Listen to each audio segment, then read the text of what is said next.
लोकसभा चुनाव के बाद भी महाराष्ट्र में सियासी हलचल तेज ही है। विधानसभा चुनाव जो होने हैं 4 महीने बाद, ऐसे में खबर मिल रही है कि बीजेपी की ओर से एक बड़ी बैठक है और इसमें विधानसभा चुनाव को लेकर चर्चा होगी।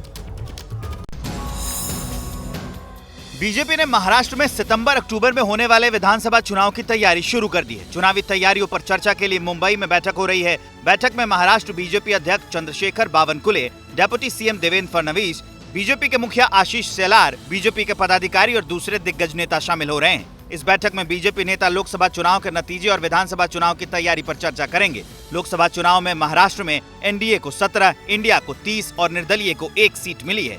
इसी लोकसभा चुनाव में हार को लेकर निशाना बनाए जाने पर अजित पवार गुट वाली एनसीपी ने बीजेपी पर तंज किया है। 48 सीटों में हमको कितनी सीटें दी गई?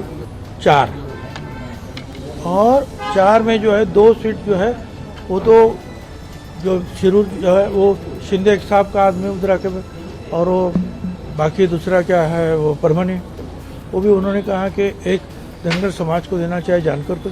तो हमारे पहले में आए 2 सीट। अब उससे कैसे आप बोल सकते हैं कि 48 सीटों पर परिणाम हुआ?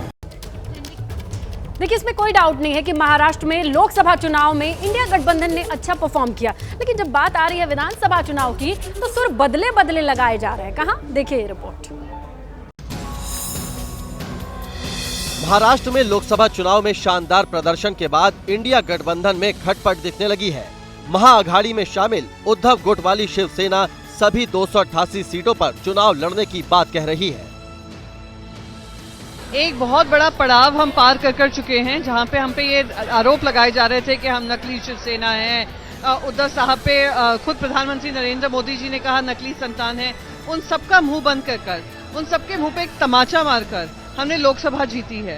हम इस मेहनत से काम करेंगे, सारे 288 सीट पे हम ही लड़ रहे हैं। सूत्रों के मुताबिक लोकसभा चुनाव में महाराष्ट्र में सबसे बड़ी पार्टी बनने के बाद कांग्रेस 150 विधानसभा सीटों पर दावा कर रही है। शरद गुट वाली एनसीपी भी 100 से ज्यादा सीटों पर चुनाव लड़ना चाहती है। दोनों सहयोगी पार्टियों के रुख को देखते हुए उद्धव गुट सभी सीटों पर चुनाव लड़ने की तैयारी में जुटा है। वहीं लोकसभा चुनाव में एनडीए को समर्थन देने वाले राज ठाकरे की पार्टी महाराष्ट्र नवनिर्माण सेना भी अब अकेले विधानसभा चुनाव लड़ने की बात कह रही है।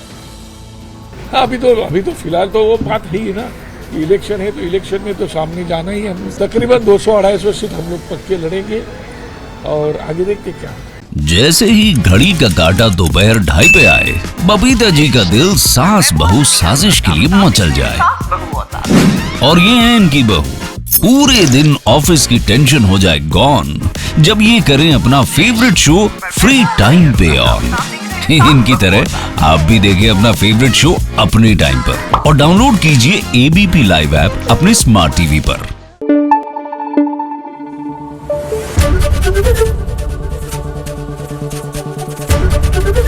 एबीपी न्यूज आपको रखे आगे।